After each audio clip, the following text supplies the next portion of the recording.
Em Los Angeles, a situação também está bem difícil. Já chega a 25 o número de mortos nos incêndios que devastam a cidade. Mais de 6 milhões de pessoas seguem ameaçadas pelo fogo, mais de uma semana após o início dos combates. E a situação está fora de controle, está apocalíptica. Mas há uma expectativa de melhora nas condições climáticas para o fim de semana. Priscila Yazbek, a melhora seriam chuvas ou os ventos fortes deixariam de empurrar as labaredas?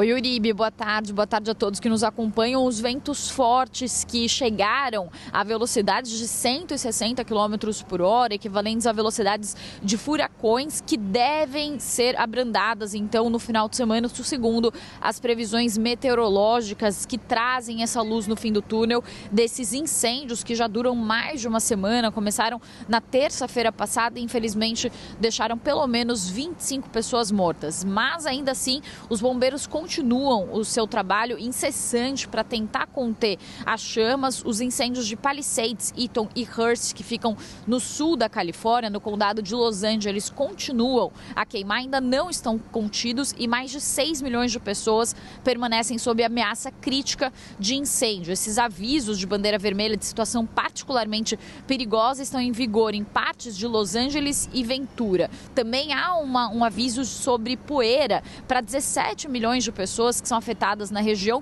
e é um aviso que faz com que as pessoas, e recomenda as pessoas usarem máscaras para evitar problemas respiratórios. Os incêndios de Eaton e Palisades já são agora os incêndios mais destrutivos, o primeiro e o segundo incêndios mais destrutivos da história do sul da Califórnia, e eles já atingiram uma área de mais de 156 quilômetros quadrados, que é uma área inclusive maior do que a área de Paris. E aí, como eu disse, Uribe, respondendo a sua pergunta, alguns serviços meteorológicos esperam que as condições melhorem no final de semana, então as rajadas de vento já devem cair para uma velocidade de 1 dígito, isso falando em milhas, mas devem cair para uma velocidade de menos de 3 dígitos, se a gente falar em quilômetros por hora, a partir da noite de hoje. Então, alguns meteorologistas acreditam que isso pode ajudar os bombeiros a conseguir conter esses incêndios. Lembrando que esses incêndios, eles foram